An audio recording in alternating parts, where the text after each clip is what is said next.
الحمد لله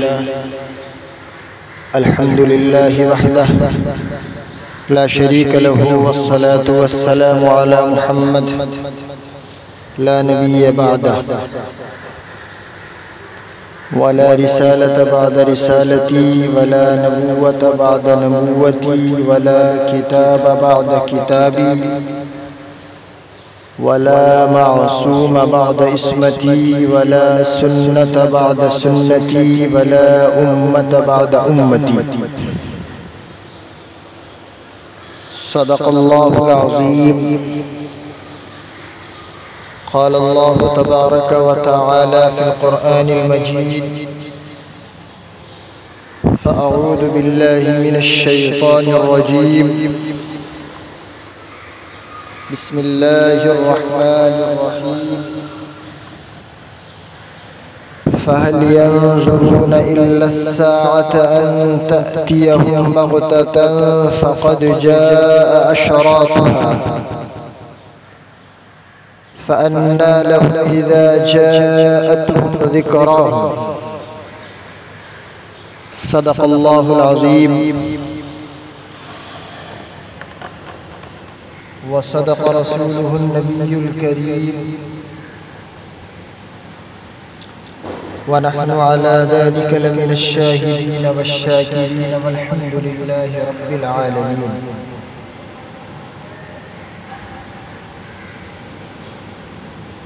اللہ جل جلالہ وعم نوالہ کا ہم تمام پر یہ بڑا فضل اور بڑا کرم ہے کہ اس نے ہم تمام کو اپنی تمام مخلوقات میں سے سب سے اشرف اور اعلیٰ بنایا.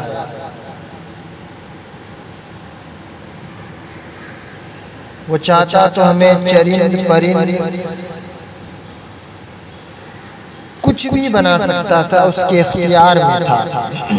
اس کا کروڑ کروڑ احسان ہے کہ اس نے اشرف المخلوقات میں سے ہم کو بنایا،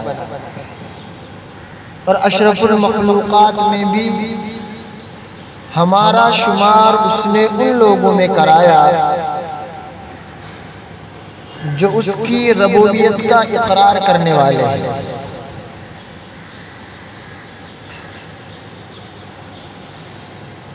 اللہ کے اس احسان کی جتنی بھی شکر گزاری کی جائے وہ کم ہے. یہ احسان تو تھا، اور مزید احسان یہ فرمایا کہ اللہ نے جتنے بھی انبیاء علیہم الصلاۃ والتسلیم کو مبعوث کیا، ان تمام میں جو اس کا سب سے محبوب نبی ہے محمد عربی صلی اللہ علیہ وسلم، ان کی امت میں ہم تمام کو پیدا کیا. بحیثیت ایمان والا ہونے کے، اشرف المخلوقات ہونے کے، بحیثیت اللہ کے حبیب صلی اللہ علیہ وسلم کی امت میں پیدا ہونے کے، سب سے پہلا میرا یہ فریضہ بنتا ہے کہ میں اللہ کے حکموں کو نہ توڑوں، میں اللہ کے ایک بھی حکم کو توڑنے والا نہ بنوں.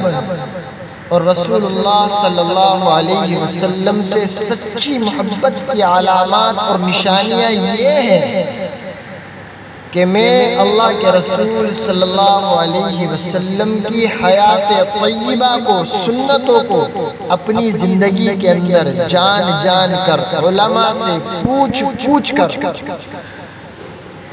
اپنی زندگی کے اندر، اپنے اہل و عیال کی زندگی کے اندر، اپنے معاشرے کے اندر ان تمام سنتوں کو نافذ کر. اور اگر میں ایسا کرنے والا ہوں، یہ تمام چیزیں، یہ تمام شرائط میرے اندر پائی جاتی ہیں، تو میں اللہ کا شکر گزار بندہ بنوں. اور اگر نہیں ہے تو میرے محترم بزرگوں اور دوستو یاد رکھیے،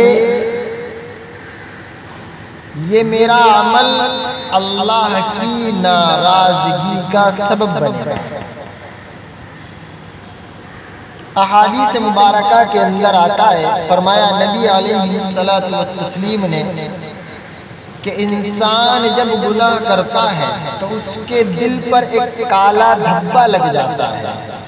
اگر وہ اس گناہ سے جو اس سے سرزد ہوا ہے پکی ٹکی توبہ کر لے تو اللہ اس کے دل کو، اس کے قلب کے اندر جو وہ داغ لگا ہے اس کو دھو دیتے ہیں اور اس کو پاک صاف فرما دیتے ہیں۔ اگر وہ توبہ نہیں کرتا، اگر وہ اس گناہ پر اپنے آپ کو ملامت نہیں کرتا، پھر دوسرا گناہ کرتا ہے، پھر تیسرا کرتا ہے، آتا ہے احادیث کے اندر کہ اس شخص کا وہ جو دل ہے وہ پورا کا پورا کالا ہو جاتا ہے۔ پھر کوئی بھی اچھی بات، کوئی بھی خیر کی بات اس کے قلب پر، اس کے دل پر اثر نہیں کرتی۔ پھر انسان گناہ پہ گناہ کرتا ہے، گناہ پہ گناہ کرتا ہے، اس کے دل کے اندر سے یہ خیال بھی نکل جاتا ہے جو میں کر رہا ہوں گناہ ہے۔ میری ماں و بہنوں، آپ غور کریں اپنی اب تک کی زندگی کے اندر کہ میں نے اپنی 20، 25، 30، 40 سالہ زندگی کے اندر ایسے کیا اسباب ہیں جن اسباب سے اللہ جل جلالہ وعم نوالہ ناراض ہے؟ وہ کیا چیزیں ہیں، وہ کیا وجہ ہیں جن وجوہات کی بنا پر، جن اسباب کی بنیاد پر اللہ جل جلالہ وعم نوالہ اس حضرت انسان سے ناراض ہوتے ہیں، اور ان ناراضگی کے عوض اللہ اپنے عذاب کو اس انسانیت پر مسلط کر دیتا ہے۔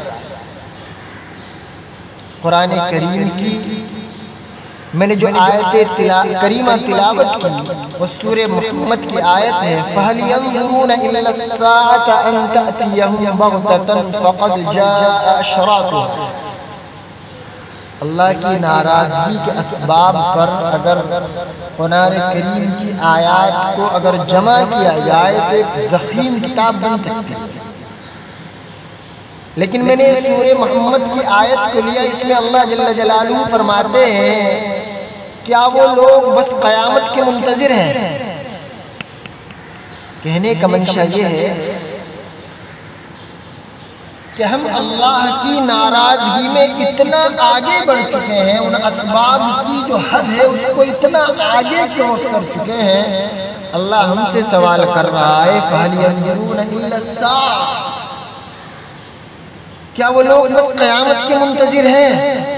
تبھی لعلہم یرجعون، کیا تبھی میری طرف پلٹ کے آؤ گے؟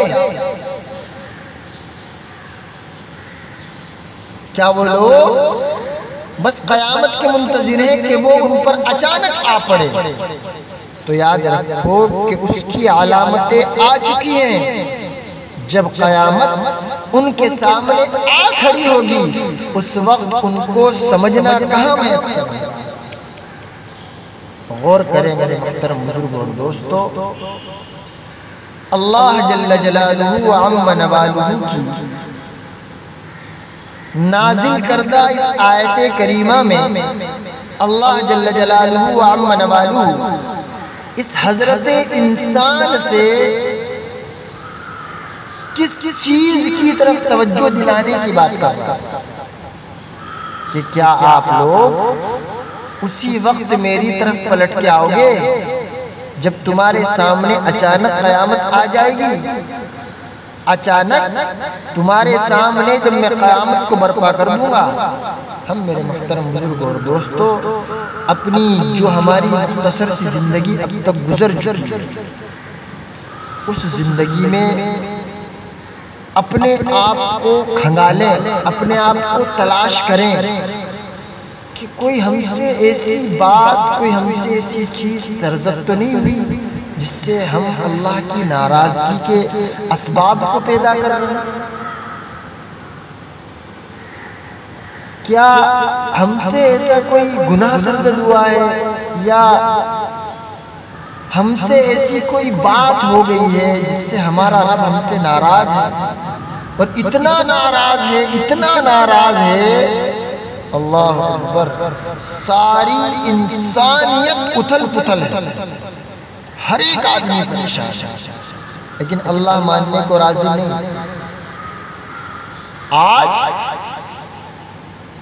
آج آپ غور کرو، انسان مسجد میں آنا چاہتا ہے لیکن اللہ کہتا ہے میرے کو تیری ضرورت نہیں۔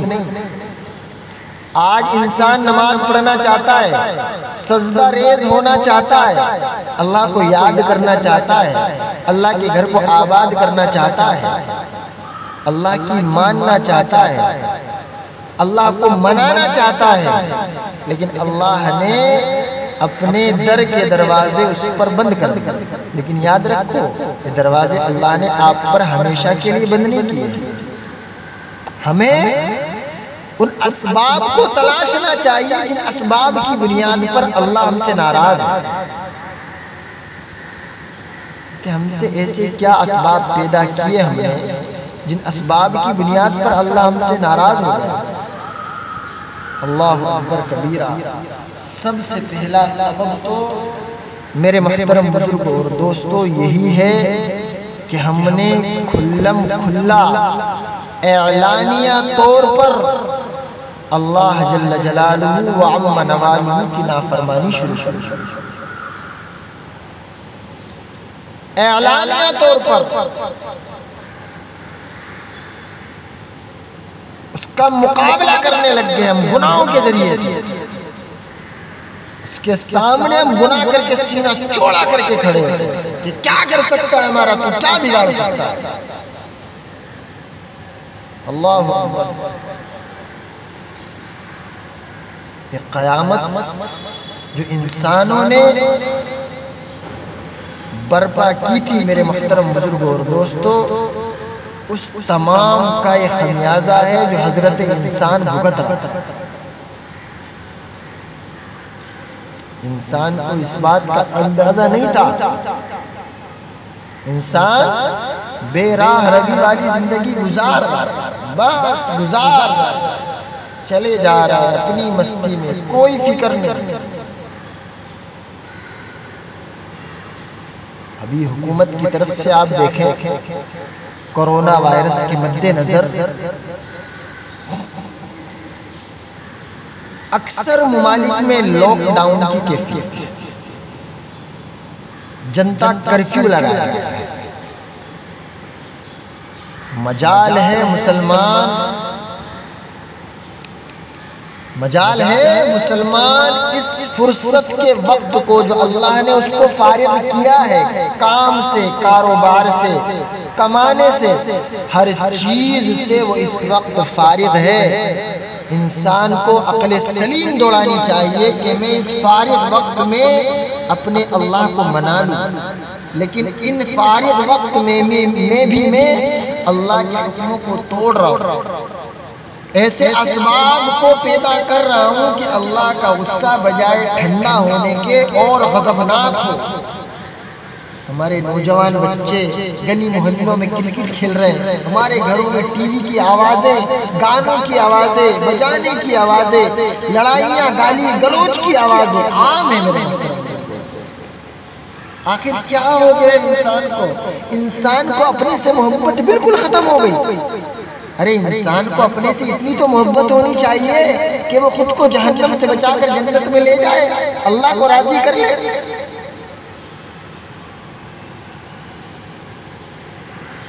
نہیں میرے محترم، انسان کو ذرا بھی اپنی محبت نہیں۔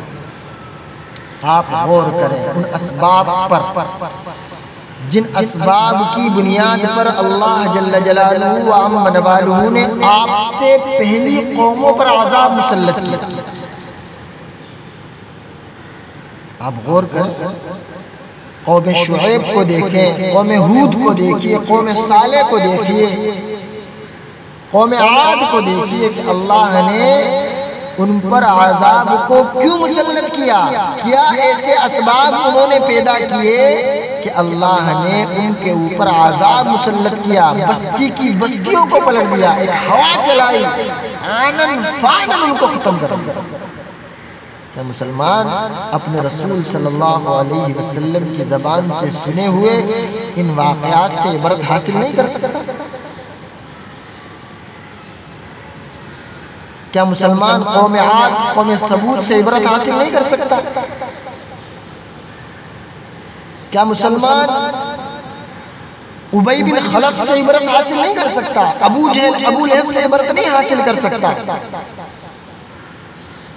انسان اپنے آپ سے عبرت حاصل کر لے کہ ایک دن اس کی زندگی کی شام ہونے والی ہے، آج نہیں تو کل اس کو دنیا سے جانا ہے، سانسوں کی ڈور یہ کب تک اس کے ساتھ ایک دن ختم ہو جائے گی، تھم جائے گی، اور کب تھمے گی کچھ پتا نہیں۔ بزرگوں اپنے آپ کو سنبھال لیجئے، اپنی زندگی کی ترجیحات کو مقرر کر لیجئے، دنیا کے دھوکے سے نکل آئیے۔ وما الحیات الدنیا الا متاع الغرور، یہ دنیا کیا ہے؟ یہ تو میرے محترم بزرگوں اور دوستو ایک دھوکے کا گھر ہے۔ اللہ ایمان والوں کو آزمائش میں ڈالتا ہے، ایمان والوں کو تکالیف میں مبتلا کرتا ہے، کبھی مال کے اعتبار سے، کبھی اولاد کے اعتبار سے، کبھی رزق کے اعتبار سے، اور بہت طرح طرح سے اللہ اس حضرت انسان کو ہلاتا ہے تاکہ لعلہم یرجعون، یہ حضرت انسان میری طرف رجوع کر لے، مجھ سے اپنے آپ کو راضی کر لے اور ایسے اسباب نہ کرے جس سے میرے محترم بزرگوں اور دوستوں میں اللہ کی ناراضگی کا سبب بن۔ سب سے پہلے تو میں اپنی زندگی کے اندر یہ کوشش کروں کہ مجھ سے کوئی ایسا عمل نہ ہو کہ میں اللہ کی ناراضگی کا سبب بن، اور اپنے ارد گرد میں گناہوں کی ایسی کوئی دیوار کھڑی نہ کروں جس سے میرا رب مجھ سے دور ہو جائے۔ اللہ تعالیٰ کے خوف سے ایک مکھی کی برابر بھی اگر آنسو انسان کا نکل جائے اور رخسار تک پہنچ جائے، ابن ماجہ شریف میں اللہ کے رسول صلی اللہ علیہ وسلم نے فرمایا کہ اللہ تعالیٰ اسے دوزخ پر حرام کر دے۔ سب سے پہلی اس کی جو ترجیحات ہونی چاہیے کہ میں مر جاؤں لیکن اللہ کا کوئی حکم مجھ سے نہ ٹوٹے،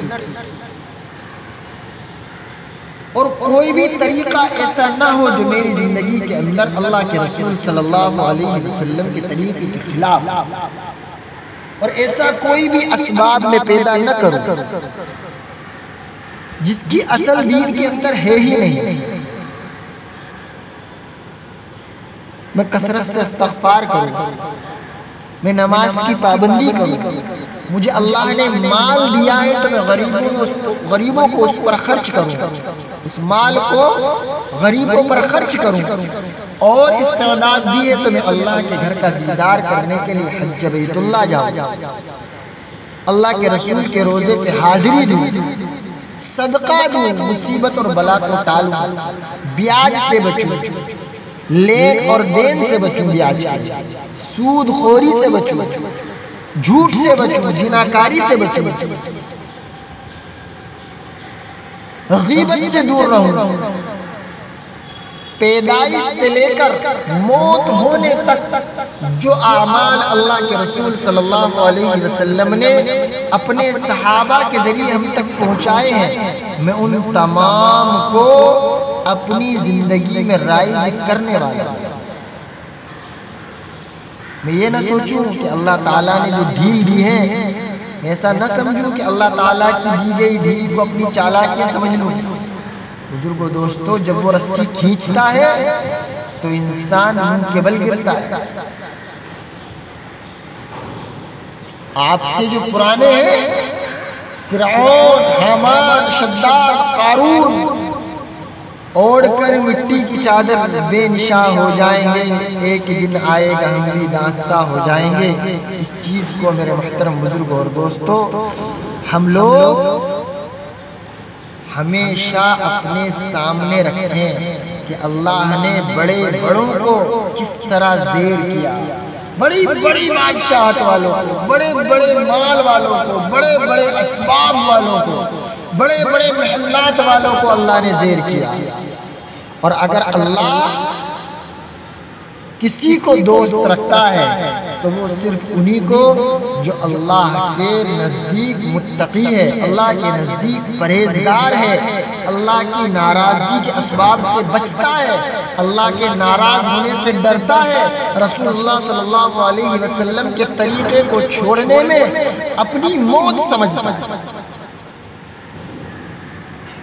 دوسرے کے عیبوں پر نظر نہ کرتے ہوئے اپنے عیبوں کو دیکھتا ہے۔ اور جب یہ سب وہ کرنے لگتا ہے میرے محترم بزرگوں اور دوستو، اللہ اس سے راضی ہو جاتا ہے اور اللہ اس کو وہ عطا کرتا ہے کہ وہ دنیا میں بھی خوش رہتا ہے، اور دنیا کی جو بعد والی لامحدود زندگی ہے انسان اپنے رب سے اس میں ہمیشہ کے لیے خوش ہو جاتا ہے۔ اور جب انسان یہ دیکھے کہ اسے اپنے عیبوں کا پتہ چلنا شروع ہو گیا ہے کہ اس کے اندر یہ عیب ہے، یہ عیب ہے، تو سمجھ لے اس کا رب اس سے راضی ہونے لگا۔ جب انسان کو اپنے عیبوں کا پتہ چلنا شروع ہو جائے تو یہ سمجھ لے کہ اس کا رب اس سے راضی ہونے لگا ہے۔ اور اللہ جل جلالہ جب راضی ہو جاتے ہیں تو اس کی رحمت کی پہلی نشانی یہی ہے کہ انسان سب سے پہلے اپنے عیوب کی طرف دیکھنا شروع کرتا ہے۔ آج میرے محترم بزرگوں اور دوستو، یہ پوری کائنات کرونا وائرس سے پریشان ہے، ہر انسان پریشان ہے،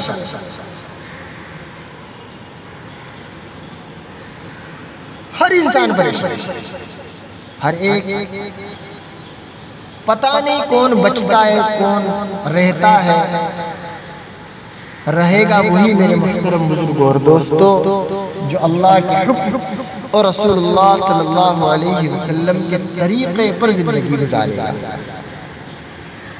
اللہ کو ایسے لوگوں کی کوئی ضرورت نہیں ہے جو اس کے حکم اور اس کے رسول صلی اللہ علیہ وسلم کے طریقے کو چھوڑ دیں۔ اللہ کو 100% دین مطلوب ہے۔ اللہ نے اپنے محبوب کو تکلیف میں رکھنا گوارا کیا، تکلیف میں دیکھا، مشقتیں اٹھوائیں، لیکن اپنے دین میں چوں اور چرا برداشت نہیں کی۔ اگر ہم بھی اپنی کامیابی اور کامرانی چاہتے ہیں اور ہم چاہتے ہیں کہ اللہ اس عذاب کو جو اس اشرف المخلوقات پر اللہ نے کرونا وائرس کی شکل میں مسلط کیا ہے، تو ہم اللہ کے دین کی رسی کو مضبوطی سے پکڑ لیں، تھام لیں، اللہ کے رسول صلی اللہ علیہ وسلم کی سنتوں کو اپنی زندگی کے اندر عام کریں۔ اللہ سے دعا ہے کہ اللہ ہم تمام انسانیت پر سے اس کرونا وائرس کو ایک دم سے ہٹا دے گا۔ دعا کریں آپ بھی اور میری مائیں بہنیں آپ بھی، روزے رکھیں، گھروں کے اندر استغفار کریں، کثرت سے نماز پڑھیں۔ اللہ تمام انسانوں کو، تمام مسلمانوں کو اس کرونا وائرس سے تمام کی حفاظت فرمائے۔ آمین ثم آمین، وآخر دعوانا الحمدللہ رب العالمین۔